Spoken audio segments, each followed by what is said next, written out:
إنا لله وإنا إليه راجعون. دكتور أفرح haddii aad wax iga weydiisay aniga oo tiiraanyeysan ayaan ka hadlayaa ma badinayo maxaa yeelay allaha u naxariisto ilaahay jannadii geeban iyo hadalkeenu inuu ku koobnaado ay tahay kolleyba inta nool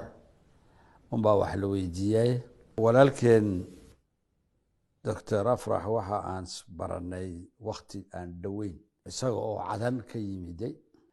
halka xiriirkii ka bilaabmay 80-nadii bilowgeedii bay ahayd ayaa aan isku soo gaadhnay ilaa wafaadkiisii ama geeridiisu ay u timiday aanan kala faaruqin baan u jeedaa oo kolba mashruuc uu wado aan la wadnay annaguna haddii ay tahay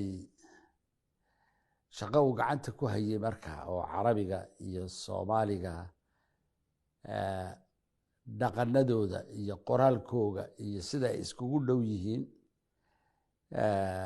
ayuu xagga taariikh ahaan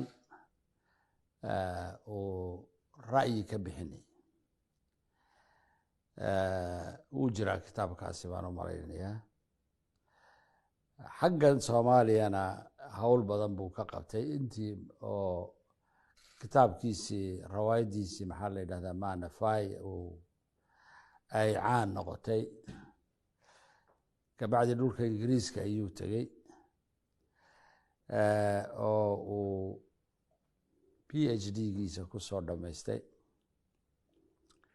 waxa uu jeclaa oo uu halgan dheer ugu jiray waxay ahayd dhaqanka soomaaliga afka soomaaliga sida hore loogu marinayo sida isagii oo hodan ah af hodan ah oo gobolka geeska Afrika ku ah caan ku ah xiriirinaya ummado dowlado badan ka dhaxeeya isku soo dhaweynaya ummad qorahata ka dhigaya haddii uu dee xadhiggaasi go'o wuxuu aaminsanaa inaan ummaddan dib loo arki doono waxa aan dee isleenahay meesha uu ka tegey adkaan doontaa si aan u helno qof meeshiisii gali kara